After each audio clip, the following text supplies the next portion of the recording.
Sejam muito bem-vindos. Está aberta mais uma sessão das novas crónicas da Idade Mídia, terceira temporada. Eduardo Oliveira e Silva, Luís Marinho à distância, Luís Marques e Rui Pego. Não podemos... Esta é uma semana dominada pelo 25 de novembro e pelas cerimónias e pelas polémicas do 25 de novembro, mas não podemos... Vamos recuperar aqui as escutas do António Costa, porque o ex-primeiro-ministro foi escutado, a notícia do Diário de Notícias, e não pode ser, não é? Não pode ser. Rui, desculpa. Eu tenho impressão não, não foi o António Costa que foi escutado. Sim, Ele foi foram escutado, outras pessoas que foram escutadas a falarem com António Costa. Escutadas, mesmo assim. E ele pode acontecer a qualquer um de nós, não é? Sim. Estarmos a telefonar para uma pessoa que está a ser escutada e a nossa voz está lá e a nossa conversa está lá. Certo. Portanto, a primeira coisa que eu gostava que acho que deve ficar claro, aliás, porque eu acho que muitos jornalistas, muita gente embarcou nesta história, as escutas ao António Costa, atenção, não houve nenhuma escuta ao António Costa. Houve escutas a pessoas com quem o António Costa por acaso falou. É um bocadinho diferente. E porquê que o Ministério Público veio falar de problemas técnicos? Pois isso aí já não sei. Na explicação que veio dar, não é? Isso aí já é uma questão do Ministério Público. Bom, agora... Mas Luís Marcos, os comentadores também não ajudaram a esclarecer nada esse ponto para mim é o mais relevante disto tudo. Vamos fazer um pouco aqui a história do que aconteceu. Nós estávamos aqui, aliás, portanto, a comentar isso a semana passada, e nessa noite, não chegámos, aliás, a comentar, portanto, falou-se aqui, portanto, das escutas, também não chegou a... Porque nessa noite o que aconteceu foi o seguinte: o Diário de Notícias deu a informação que o Primeiro-Ministro tinha estado sob escuta. Então, a notícia, portanto, tem muitos detalhes, não interessa agora. O que me interessa para aquilo que eu quero dizer é o seguinte: nessa noite, todas as televisões comentaram o assunto. E comentaram o assunto em termos genericamente de malhar, entre aspas, portanto, no Ministério Público. A Justiça está um caos, isto é uma vergonha, isto não há ninguém tem mão nisto, o Ministério Público isto e o Ministério Público daquilo. Bom, foi um arraso durante a noite. No dia seguinte, veio-se a verificar que as coisas não eram exatamente assim como a notícia dizia. Ou seja, não tinha havido 22 escutas. O escutado não era o Primeiro-Ministro, como diz o Luís, e muito bem. Das escutas que havia, portanto, supostamente, onde o António Costa estaria envolvido, havia 7 apenas, não 22, mas 7, sendo que dessas 7, 6 eram tentativas de ligação, ou seja, não tinha havido propriamente uma escuta. Portanto, ninguém tinha sido escutado. Alguém tentou falar para outra e a pessoa não atendeu. Provavelmente o próprio António Costa. E havia uma que efetivamente estava gravada e que, por razões técnicas, segundo o Ministério Público, não foi enviada, mas foi validada por um juiz, soube-se depois. Ou seja, tudo isto exprimido não dá nada, não dá. Portanto, enfim, terá havido uma escuta, portanto, não foi enviada, mas o juiz validou, não sabe qual foi o problema técnico. Enfim, mas o que nós tivemos no dia anterior foi uma bateria, portanto, de críticas ao Ministério Público e à Justiça, que é uma coisa que é recorrente das televisões em Portugal e que, no meu entender, e lamento muito dizer isso, faz-me concluir que neste momento o comentariado das televisões em Portugal são um dos principais fatores da desinformação e da especulação e da falta de rigor. Ou seja, ninguém teve cuidado de esperar pelo dia seguinte para ter mais dados. Não. Reagiram a quente a uma notícia do DR, sem ter todos os elementos, sem se questionarem se a notícia era verdadeira ou não, se era exatamente assim ou não, e zás começam enfim, dando a notícia como certa, e começam a malhar, volto a repetir a palavra, no Ministério Público e na Justiça. E isto não quer dizer que a Justiça esteja imune à crítica, que não tenha muitas razões, não haja muitas razões de queixa, que não deva ser criticada, não deva ser reformada. Eu estou de acordo com isso tudo.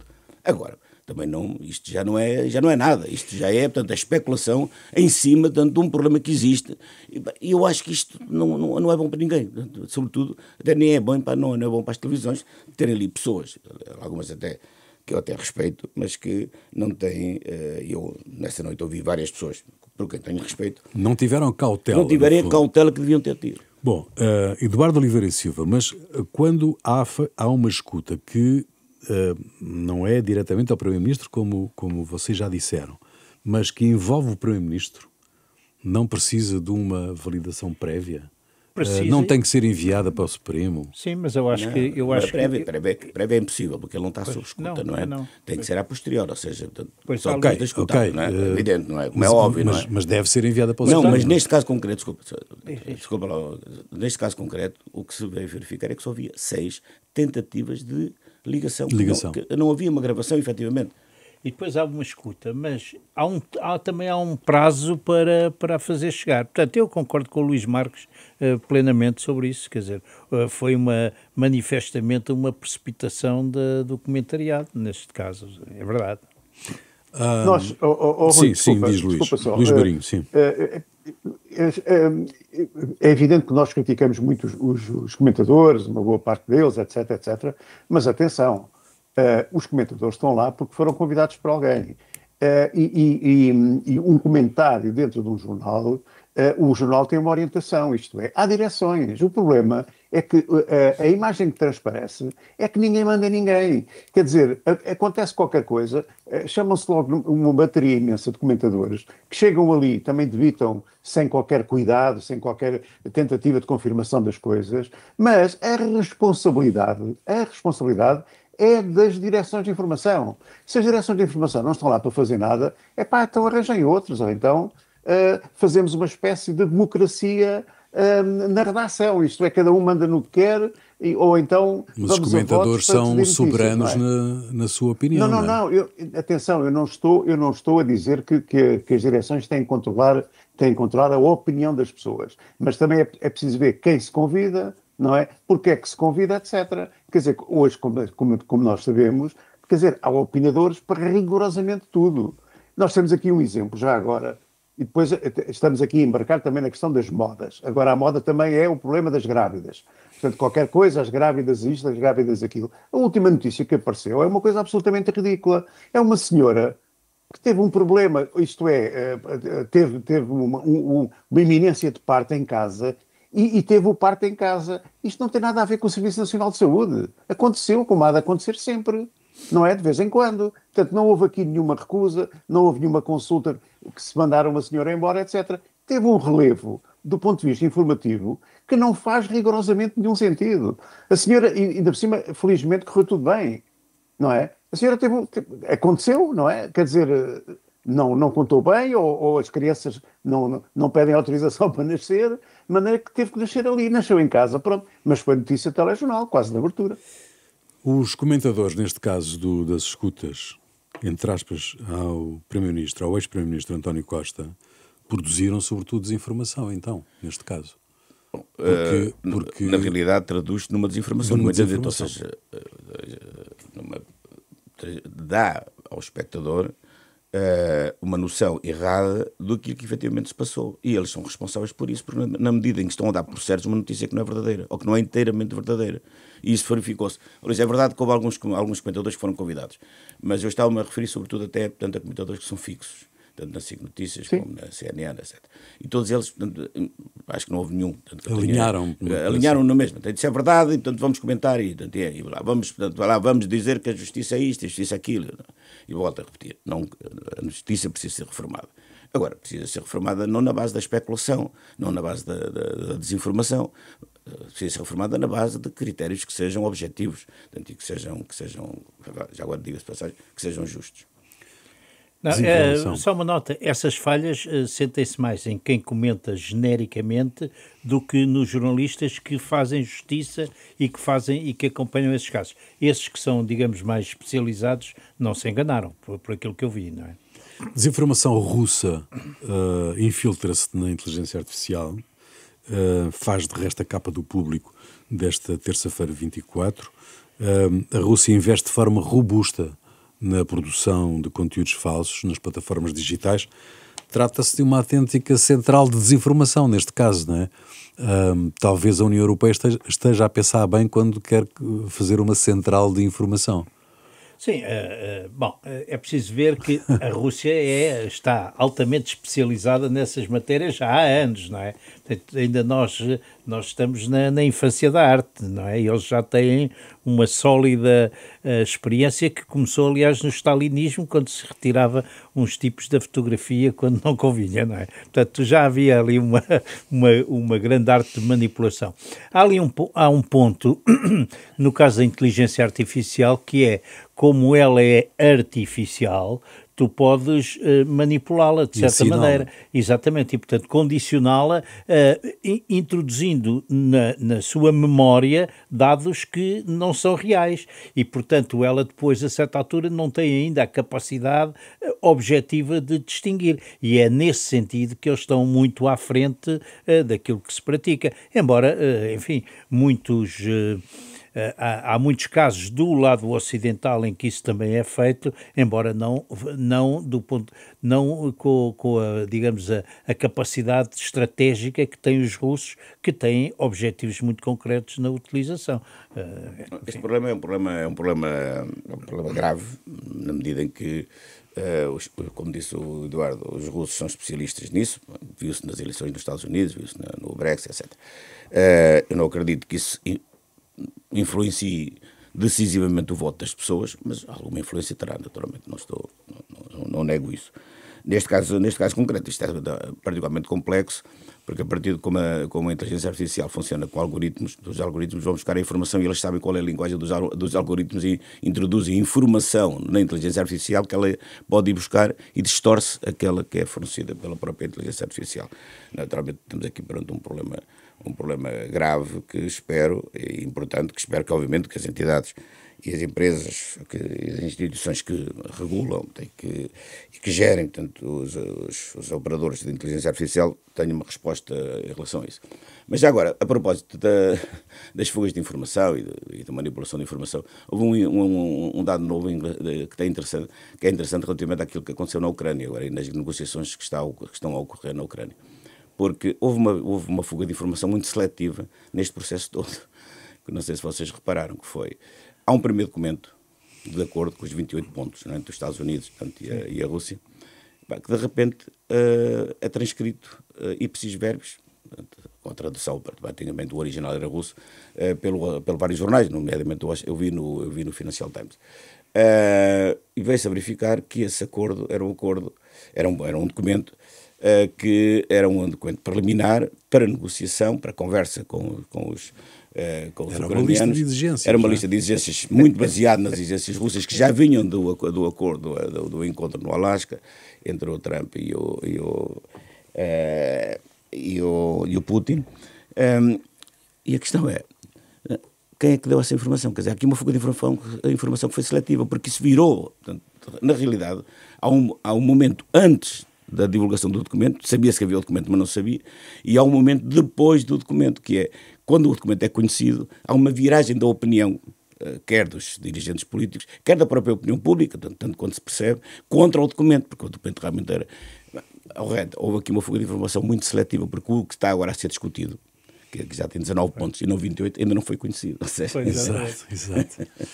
Não, e aliás, pode interessar tanto ao lado russo como ao lado americano. Claro, mas é só para ver como é que essas coisas são geridas. Foi muito bom para lançar a confusão. Luís, mas retomando a história da desinformação russa, faz então sentido, e volto eu à minha, é uma boa notícia, que a União Europeia esteja a tentar criar uma agência para identificar, ou está a criar, ou já criou, para identificar e remover conteúdos falsos. Porque neste tempo de guerra de comunicação, provavelmente, temos que alterar o conceito de censura, não? Pois, não sei. Nós já falámos disso na semana passada. Eu também concordo genericamente. Na altura falámos, acho que todos concordávamos, que isso pode abrir a porta, ou mesmo escancarar uma porta para a censura, mas de qualquer das formas também é verdade... uma boa notícia. Sim, eu sei, mas eu ouvi.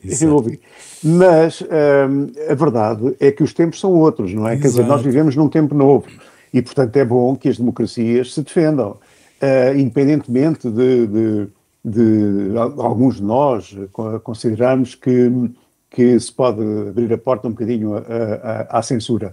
Mas o que é facto é que as democracias têm que se defender. Eu agora gostava de aproveitar só para aconselhar um livro que saiu há relativamente pouco tempo, que chama-se Algoritmocracia, do Adolfo Mesquita Nunes, onde tudo isto é explicado e tudo isto se fala. É um livro excelentíssimo, muito, muito bom.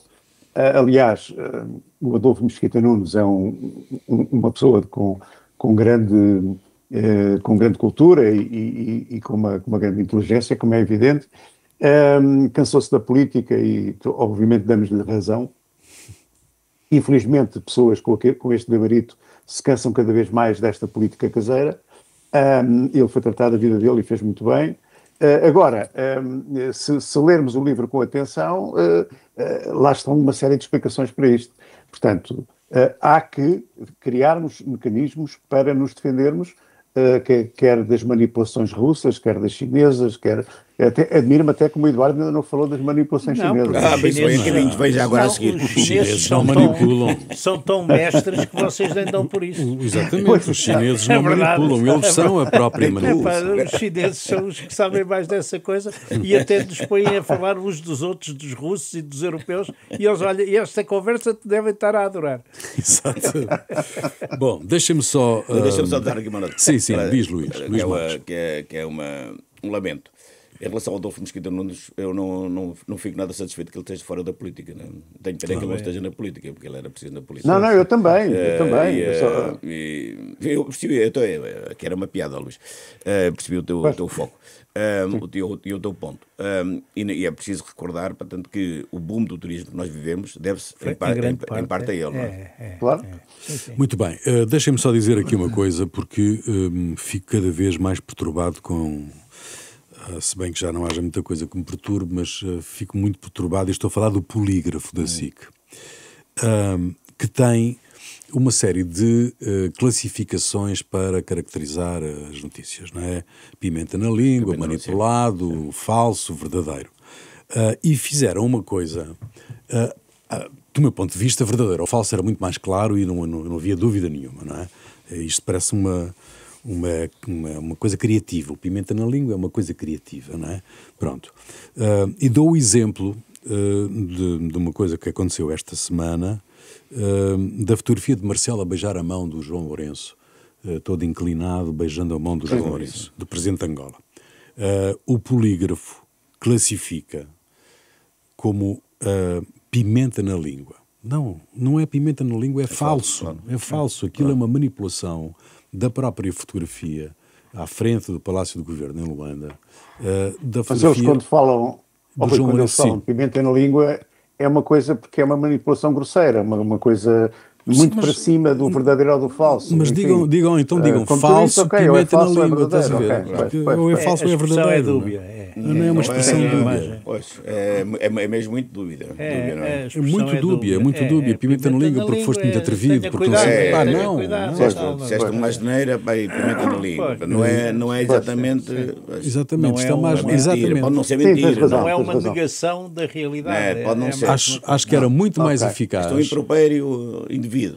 Sobretudo para muita gente que não tem capacidade de descodificação daquilo que está a ser dito, que era muito mais eficaz dizer verdadeiro ou falso. Isto é verdadeiro, isto é falso. Coitado do Marcelo, devia rever essas classificações. Bom, está feito, está dito. Mas já há muita gente que o fez. Pois. Beijou uma ou outra. O quê? Do pimenta na língua? Não, que beijou a mão. Que beijou a mão. Sim. Sem dúvida. Não literalmente, mas... Sim, não literalmente. Não literalmente. Sim, mas... Não, alguns literalmente. Não, mas neste caso não é verdade, é falso. E o que é falso deve dizer-se que é falso. Bom, 25 de novembro...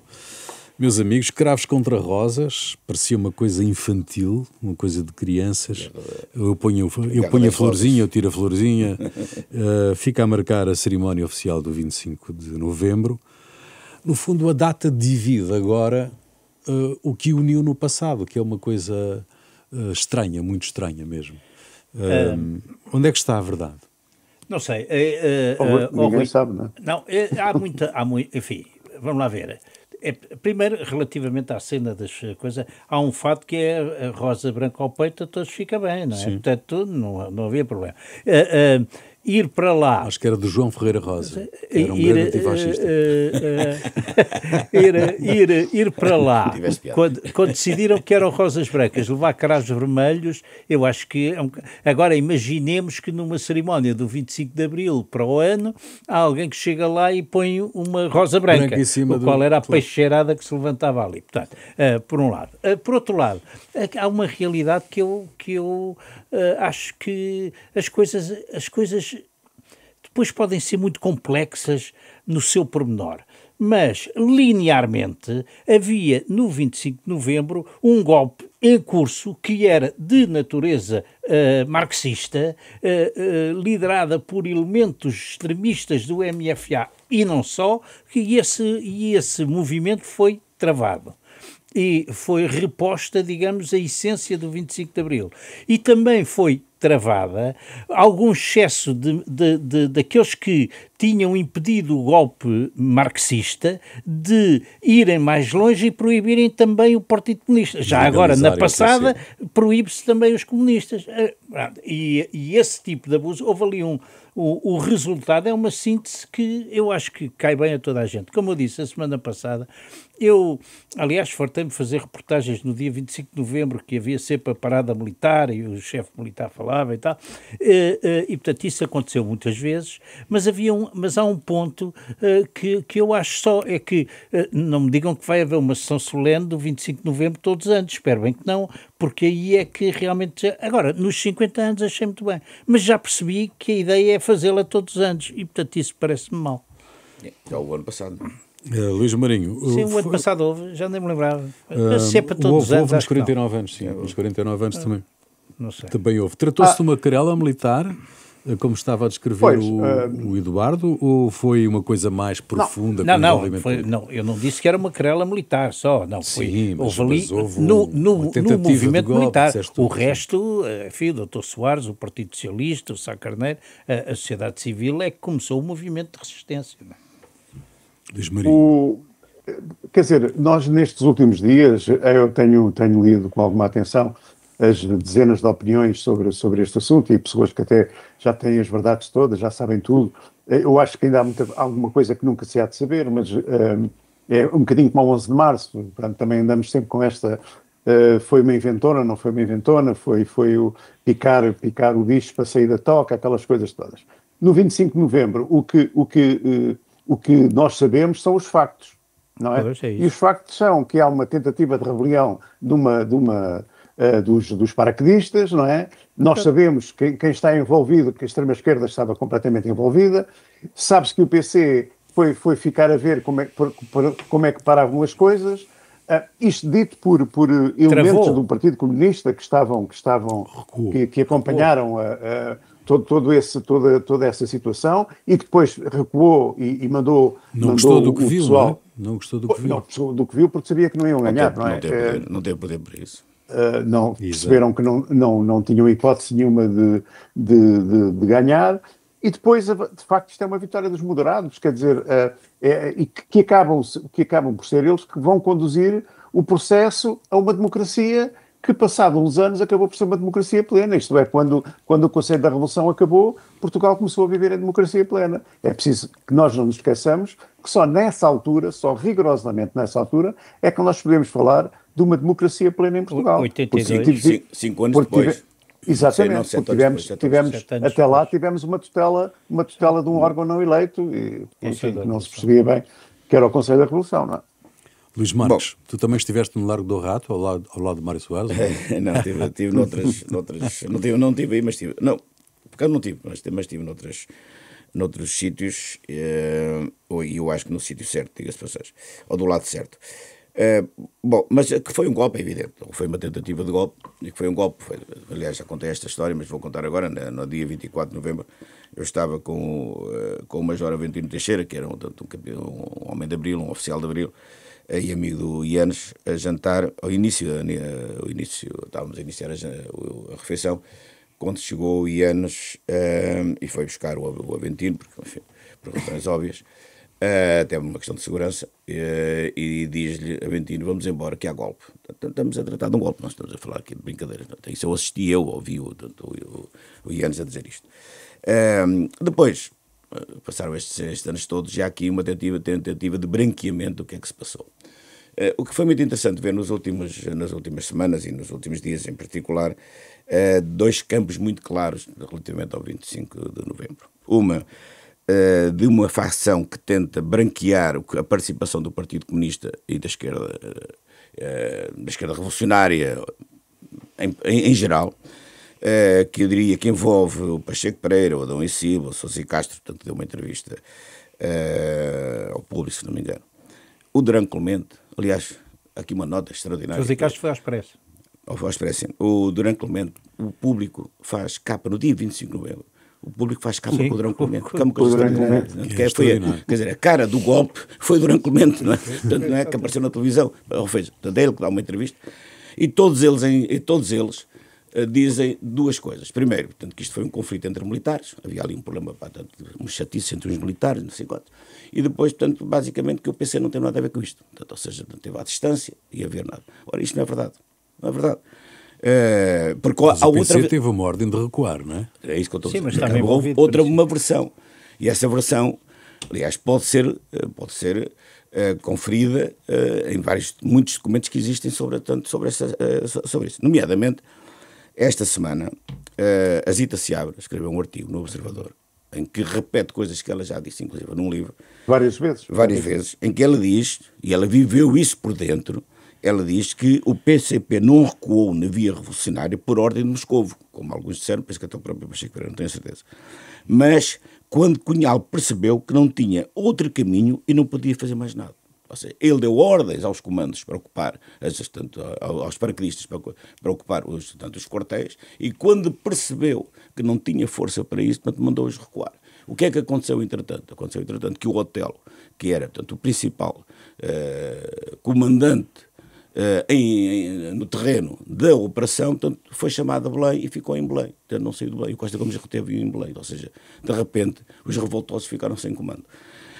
Isto, obviamente, isto está relatado, toda a gente sabe disto. Portanto, há mais testemunhos sobre isso, nomeadamente do Raimundo Narciso, que foi um líder do Partido Comunista, do Luís Pessoa, que foi um líder do Partido Comunista, de um amigo meu, aliás, que também esteve, portanto, na altura envolvido, da parte, portanto, que era militar na altura, o Francisco Melo, que diz muito claramente, portanto, que foi o Cunhal que mandou os paraquedistas ocupar e depois desocupar as bases militares. Ou seja, isto não pode ser negado. Eu não consigo entender como é que pessoas, portanto, procuram branquear isto. Isto não tem, quer dizer, dizer assim, pronto, isto já foi há 50 anos, está esquecido, o PC, portanto, ocupa o seu espaço, tudo bem. Não tenho nada contra isso, portanto, acho muito bem. Agora, querer branquear que isto aconteceu, que o PC ocupou as empresas, tentou atacar e atacou, portanto, tudo o que era inimigo, quer portanto, da burguesia, da alta burguesia, quer da extrema esquerda. Eu próprio fui vítima disso. Mas desculpem lá, também é demais querem branquear isso. Desde o 11 de março até o 25 de novembro, o país viveu num estado de terror absoluto. Isto não pode ser negado, mas está a tentar ser negado. Olha, deixa-me só dizer que o Domingos Lopes, numa entrevista ao Público, era isso? Pronto. Diz que o Cunhal, que o Álvaro Cunhal era um teórico do recuo. Achei curiosa esta classificação. Recuou quando percebeu que não tinha força, não é? Não, e perceber, atenção, que Domingos Lopes, se alguém conheceu bem o Cunhal, foi o Domingos Lopes, que aliás foi secretário dele, não é? Exato. Luís, e a Zita Seabra na altura era quase braço direito do Cunhal, não é? Claro.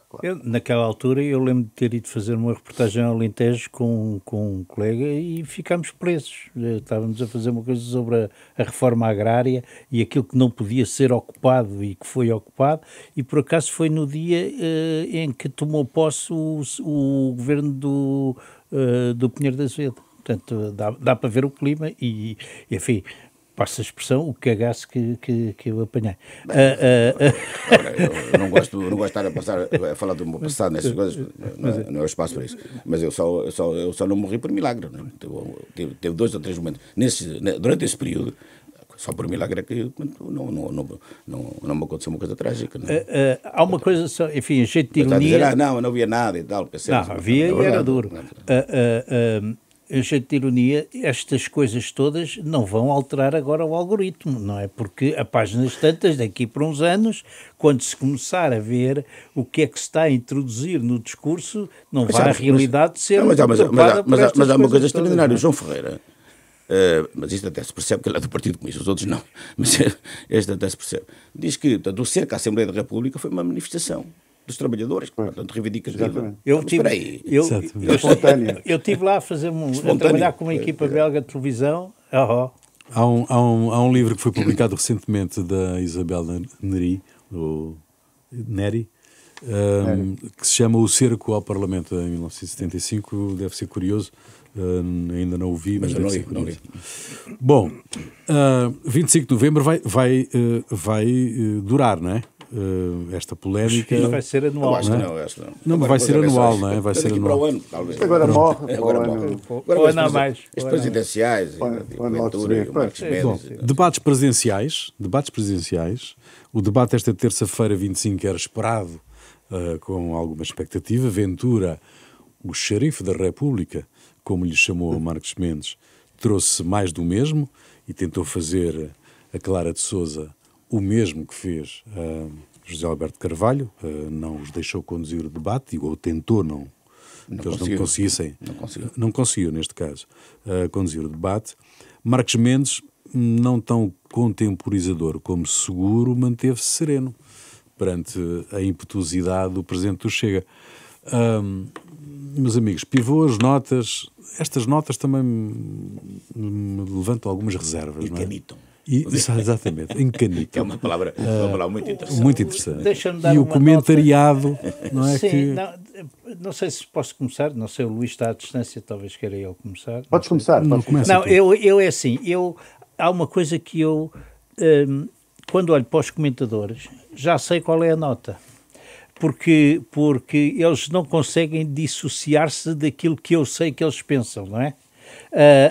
E, portanto, alguns temperam um bocadinho. Porque tu os conheces, sim, alguns deles os conhecem. Está bem. O espectador médio não conhece. Pois, está bem, mas eu estou... E, portanto, assim. não se... E porquê? Porque há ali momentos em que embora eu tenha as minhas preferências, e também é evidente, agora, há momentos em que eu acho que aquele de quem eu estou mais próximo não ganha. E, portanto, isso eu vou dar um caso, em última instância, votaria sempre no Almirante e não na Catarina Martins, como é evidente, suponho eu. Agora, aliás, como se calhar 95% dos portugueses. Mas eu achei que ela esteve bem. Ela atirou-se a ele, foi racional, teve um bom debate. E ele teve um mau debate. E, no entanto, eu vi depois muitas notas muito positivas para o Almirante, que é uma coisa que eu acho extraordinária. Pronto, tenho dito. Luís Marinho. Pois, em primeiro lugar... Que notas é que dás ao Eduardo? Em primeiro lugar, eu acho completamente ridículo esta história das notas, acho isto absolutamente ridículo. Mas era muito mais interessante fazerem uma análise, nem que seja breve, dos pontos fracos, dos pontos fortes, e fazerem ali uma análise um bocadinho mais inteligente, mais... Enfim, mas pronto, é o que é giro, e pronto, e como é giro, vai-se dando notas. Olhando para o debate entre Marcos Mendes e Ventura, eu também achei, um bocadinho na linha do Eduardo, que Marcos Mendes esteve bem, isto é, como é que se combate um indivíduo que tem uma dose completamente de palavreado, de quase de insulto, etc. Como é que se bate? Tem que ser com alguma contenção e depois ir-lhe dando, enfim, dar-lhe ali umas estocadas como acabou Marcos Mendes por dar. Se me perguntarem assim, ficaste muito entusiasmado? Não, nada. Quer dizer, aliás, nem com um nem com o outro, infelizmente. Mas achei, apesar de tudo, com a dificuldade que qualquer pessoa terá em debater com uma pessoa que só fala e que só grita e que não se cala, apesar de tudo, achei que Marcos Mendes não esteve mal. Na era digital, o Dr. André Ventura ainda está no tempo da cassete, não é? Sim. Pois, mas isso são todos. Isso são todos. Mas eleições, os candidatos repetem sempre a mesma coisa do princípio ao fim. Quem fez campanhas eleitorais, como nós fizemos, percebe isso, não é? Sim, tem que ter uma coisa para dizer e dizer o princípio ao fim. E isso é normal, não é? Bom, coisas, notas, para além daquilo que vocês já disseram, portanto, que não vou sublinhar, coisas que vale a pena destacar. Por um lado, o bom desempenho da Clara de Sousa e do Vítor Gonçalves nos debates, estiveram bem. É difícil, nomeadamente ontem nós estamos a gravar à quarta-feira, ontem foi o Ventura com o Marcos Mendes, e acho que, claro, que é difícil, não? Sabemos que é difícil coordenar, portanto, e fazer de pivô num debate em que esteja, portanto, o Ventura, mas a Clara conseguiu, apesar de tudo, controlar e, portanto, impor alguma moderação naquela enxurrada. Portanto, e ele tentou repetir aquilo que tinha feito. Exato, mas ela, apesar de tudo, conseguiu travar um bocadinho isso é mérito dela. E o Vítor Gonçalves também tem feito bem. O Zé Alberto, já discutimos aqui a semana passada, teve um primeiro debate que não lhe correu muito bem, mas a seguir se há outros que vão correr melhor seguramente. Ou seja, não é por aqui que as coisas não estão bem. Aliás, os debates em geral têm estado bem, portanto, com as características, portanto, que vocês já referiram. Depois, em relação às notas, eu também não gosto das notas, acho que devia haver a coragem de acabar com isso, mas registro que a RTP acabou, a RTP3 acabou, ou seja, não tem notas, e acho bem, dentro de destaques, o que é mais e menos, ou seja, está melhor, muito mais inteligente e claro. Foi uma boa decisão e a RTP fez bem em fazer isso e mérito para ele. Em relação aos debates, acho que cada um deles tem ocupado, por exemplo, o debate de ontem foi um bom debate, tanto para o Marcos Mendes como para o Ventura. Acho que foi um bom debate para os dois. Depois, o problema é que nas notas, cada um dos comentadores, portanto, acaba por ser incapaz de despir, portanto, as suas preferências, portanto, que também parece, enfim, não devia ser normal, mas acaba por ser. Acho que ontem, o que é que se verificou? Verificou-se aquilo, portanto, são todos muito profissionais. O que nós estamos a verificar é que, tirando o Almirante, parece um ET no meio disto tudo, não é? Vem de fora, não? Está aqui um bocado perdido no meio desta enxurrada. Emergiu. Todos os outros são muito profissionais, não é? Sabem para quem é que se estão a dirigir. Isso é que é um elemento interessante. Ontem, o Ventura estava a falar para um público e o Marcos Mendes para o outro. Ou seja, os dois não estavam a falar um com o outro.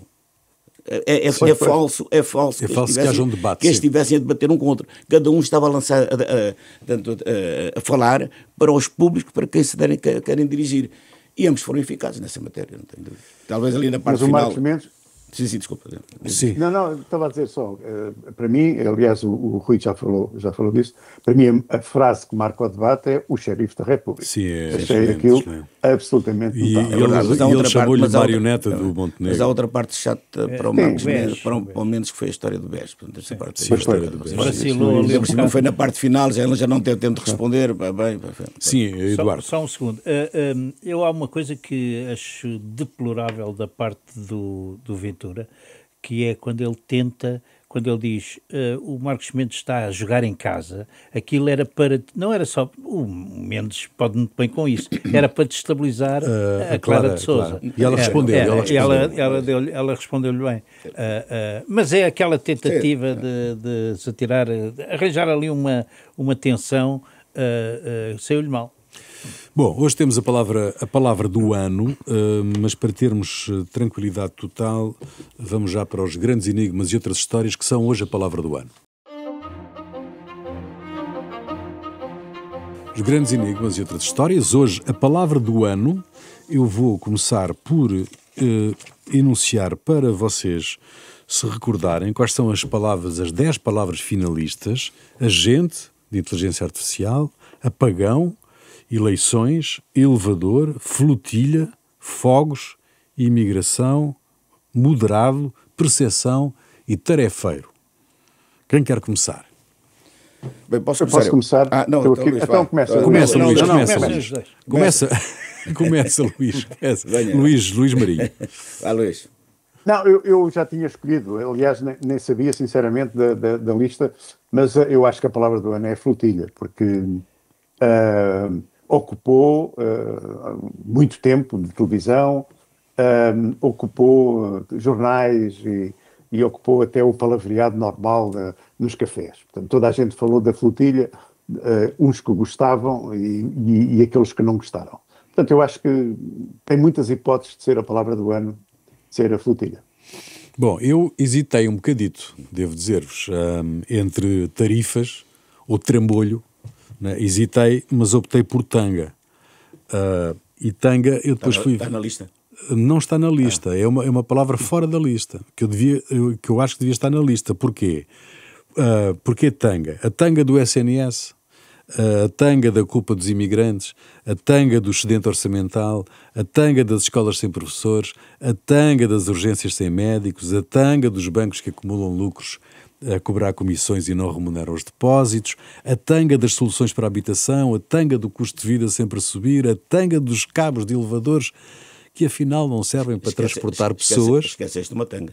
Qual delas? Do Durão Barroso. O país está... O país está a tanga. Exatamente. A tanga de quem diz que se chegar ao poder, não é, resolve todos estes problemas na hora. Portanto, uma tanga mais essa que o país está a tanga. Esta sintetiza as outras todas. Sintetiza as na outras realidade. todas, exatamente. Luís Marques. Bom, eu não sabia que havia essa lista, quando escolhi a minha, que é Percepções, mas está nessa lista. Por aquilo que falámos aqui, e temos falado nos últimos programas, a palavra percepções entrou, portanto, no vocabulário como uma realidade daquilo que é a não comunicação, ou a falsa comunicação, ou os fake news. Ou seja, a capacidade que os média hoje têm, via direta, indireta, os algoritmos, seja lá do que for, de induzir realidades para tentar as pessoas na sociedade e levá-los a ter comportamentos, portanto, que não são comportamentos naturais. Esse é um risco grave para a sociedade, é um risco grave para, portanto, a sanidade comunicacional, mas eu acho que aqui um foco, um olhar sobre isto muito interessante, que é este. Na realidade, nada mudou nos últimos 2000 anos. Porque, se nós verificarmos bem, percepção é exatamente o conceito que o Platão identificava na forma como as pessoas que viviam na caverna olhavam para a realidade. Ou seja, não viam a realidade, viam as sombras da realidade. E as únicas pessoas que podiam interpretar verdadeiramente a realidade eram as elites, eram os filósofos. Portanto, a pessoa comum nunca tinha tanta noção, nunca conseguia apreender o que era o real e o que não era o real. Ou seja, pensar que 2000 anos depois vivemos exatamente com o mesmo enquadramento mental do Platão não deixa de ser perturbador. Exato. Eduardo. Fico esmagado com isto e vou descer o plano. Não, a minha palavra não estava mas podia lá estar. Ambulância. Porque nós ouvimos muito falar de ambulâncias. Também a palavra sugerida, por aí, não é? Ambulância. Mas há uma coisa, Rui, apelando à tua tolerância, há uma notícia desta semana, muito curta, que diz assim: se os boletins para a segunda volta das presidenciais não chegarem a tempo, porque só serão 2, vota-se com o anterior. Okay. Sim, senhora. Vota-se com o anterior? Sim, como assim? Exatamente. Ou então os 7 ou 8 ou 9 e depois logo se vê como é que é. É. Eu vi isto escrito. Vota-se do mesmo boletim da primeira volta, vota-se para a segunda? Pode não chegar a tempo aos Riscam-se os outros? Sei lá, não sei. Se chegar o voto é anulado. Exato. Não sei, vejam, eu depois mando-vos a notícia. Isto deve ser uma percepção. É capaz de ser uma percepção. Exatamente. É capaz de ser uma percepção que pode ir numa flotilha também. Ou da ambulância. Bom, termina aqui mais uma sessão das Novas Crónicas da Idade Mídia, um programa de Eduardo Oliveira Silva, Luís Marinho, Luís Marques e Rui Pego, produção de Marina Duarte, desenho sonoro de António Fialho, cuidado técnico de Beatriz Garcia, imagem de Ricardo Fortunato. Novas Crónicas da Idade Mídia, domingo ao meio-dia, sempre que quiser, ao alcance de um clique. Até para a semana.